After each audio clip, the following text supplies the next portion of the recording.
Okay, let's go. It's finals footy time, and that's why I'm here talking about the welcome to country fiasco that happened at the GWS Giants and Brisbane Lions game last week, the AFL. So the AFL got this guy to go up, this Indigenous person, as they do, to do the welcome to country, which is fine. It's all good. It happens at every game. We're very used to it. Everyone is very respectful of the person saying it. It's fine. Anyway, this guy decides to go rogue, decides to go off script, and starts laying on the guilt trip on everyone there. My name's Brendan. I'm a cultural representative and cultural educator from Metropolitan Local Aboriginal Land Council, and I'm here this evening to perform a ceremony of welcome to country. A welcome to country is not a welcome to Australia. Within Australia we have many Aboriginal lands, and we refer to our lands as country. So it's always a welcome to the lands you're gathered on. A welcome to country is not a ceremony that we've invented to cater for white people. It's a ceremony we've been doing for 250,000 years plus BC, and the BC stands for before Cook. Prior to colonisation, you could get yourself into a lot of trouble for walking on someone else's lands without being welcomed onto those lands. So for me, it's always an honour to perform this ceremony. These poor spectators who just went to the AFL to enjoy a day out at the footy, they don't want to be hounded, they don't want all these political messages in their faces, but alas, they've got this guy who got up there before the game, everyone's drinking, having a good time, there with their mates. Politics is the furthest thing from their mind, but this guy has to get up there and start talking about how a welcome to country is not a ceremony we've invented to cater for white people. He said it's a ceremony we've been doing for 250,000 years plus BC, and the BC stands for before Cook. You know, this weird stuff that's not even accurate. 250,000 years, that's factually incorrect. Like, 250,000 years, that's like the first Homo sapiens on the earth. The last I heard, Indigenous people came to Australia about 40,000 years ago, and the Welcome to Country ceremony was started by Ernie Dingo in the 70s. So what the hell is this guy talking about? So he's going on about this, how the Welcome to Country ceremony wasn't created to cater for white people, creating division again, black versus white. No one is thinking about that. No one has this chip on their shoulder anymore. Everyone is there watching the Welcome to Country as respectable people that we are. And this guy has to start spewing hate to the very people he's trying to get on side. Like, why would you do that? These Welcome to Country ceremonies have gone from being a place of inclusivity and acknowledgement to guilting everyone for their race that they were born with and that they can't change. And he shouldn't do this because Welcome to Country ceremonies are on the nose anyway. Everyone's sick and tired of them because we get welcome to our own country at least 10 times a week, at every opening of every envelope, at every school event, at every work event, at every building opening, every government event, there's a welcome to ceremony. And that's fine. I'm not complaining about that. But people are kind of getting sick of it. Most of us are migrants. We weren't descendants of Captain Cook. So why are we being guilted into thinking that we're bad people because our grandparents migrated to this country and had nothing to do with anything Indigenous? Yet we sit there respectfully listening and paying homage. That's good enough. We don't need to think that we're the worst people on the planet just because we were born with white skin.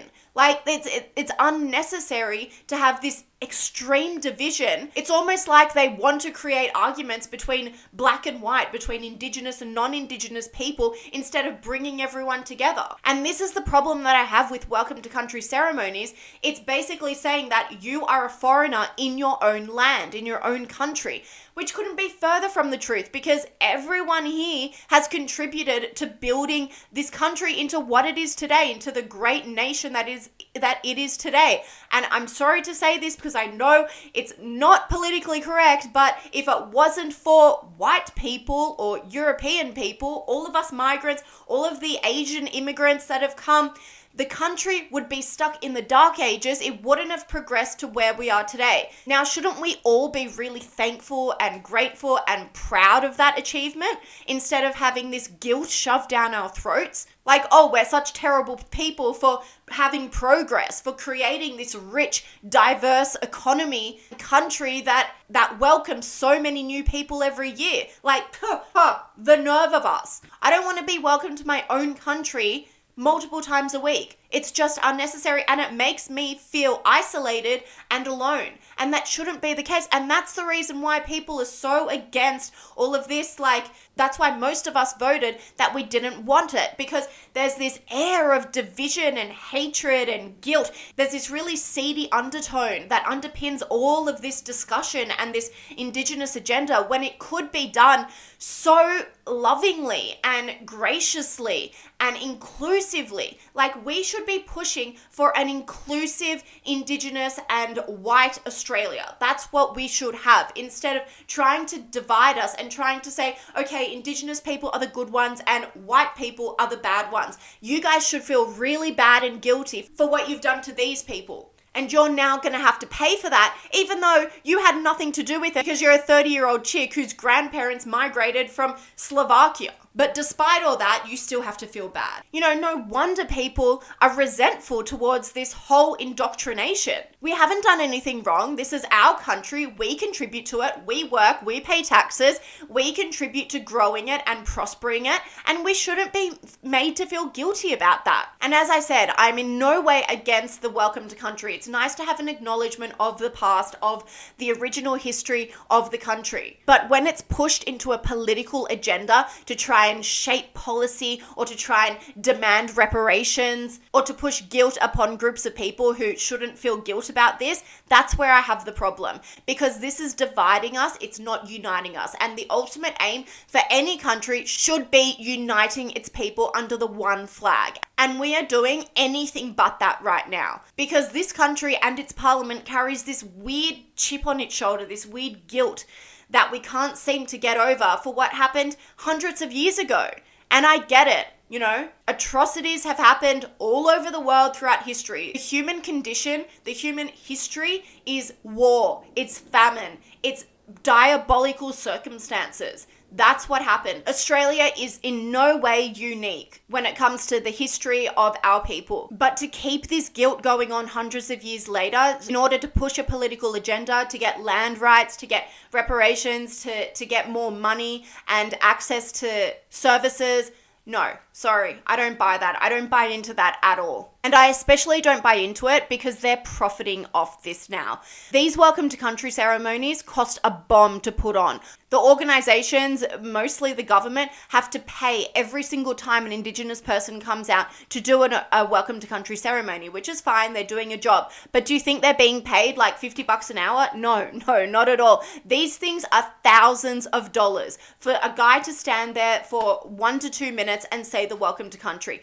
Thousands, ranges from $5,000 to $30,000. That is ridiculous. I'm sorry, but if you were paying that for a normal service anywhere else for a 1-minute speech, you would not pay that. But because it's got this Indigenous tax on it, it's like a wedding tax, we just have to cop it. And if we dare comment on it or question it or criticize it, oh, you're racist. You are racist because you don't want to pay what needs to be paid to these Indigenous people. No, sorry, it's not about that. It's actually that this is just a rip-off. But I mean, if the AFL or the NRL or any organization are paying for these things, they need to be overseeing it. They need to be looking at the script of the welcome to country and okaying it before this person goes out and starts speaking off the cuff. There needs to be rules around this. I mean, they're getting paid to do a service. If they go rogue and they don't fulfill that service, there needs to be consequences for that. And this guy did exactly that. Now, I find it very hard to believe that he told the AFL that he was going to go out and guilt people about the sins of the past, because as woke as the AFL is, I doubt that would have gone through their DD. We can't have this. There needs to be strict rules around this, and there needs to be some sort of order. The AFL or the NRL or any sporting match is no place to be pushing your political agenda. Sorry, keep that off the sporting field. And you're not going to win any fans, because look at what's happened now. People are blowing up about it. They don't appreciate being made to feel guilty at a sporting event when they just want to enjoy an afternoon and have a beer. It's exactly like the Just Stop Oil people or the Palestinian protest people who they block roads in the middle of peak hour or outside hospitals. Like, you are not attracting anyone to your cause by annoying people. And when these things happen, the media talks about it and the toxicity overshadows the event. Is anyone talking about the AFL game? No, they're just talking about the couple of minutes of what happened before it, because it's created this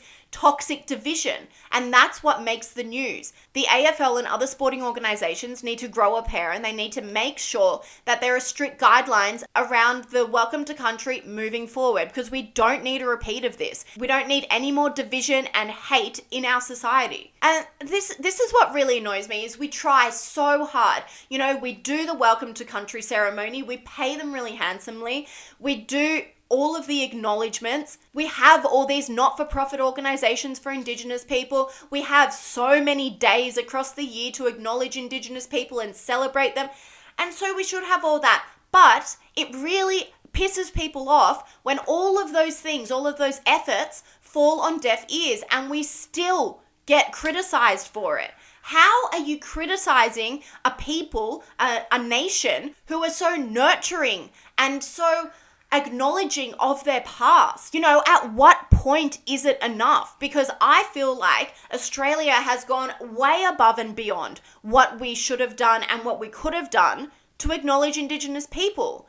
But it's never enough. And I've asked this before, what do Indigenous people want? If the welcome to country ceremonies aren't enough, if the endless days of acknowledgement aren't enough, if the endless amount of money spent, you know, billions of dollars a year on improving Aboriginal outcomes, this is not a racist thing. Like, it's just because I know people are going to say, oh, you're so racist, you're othering them.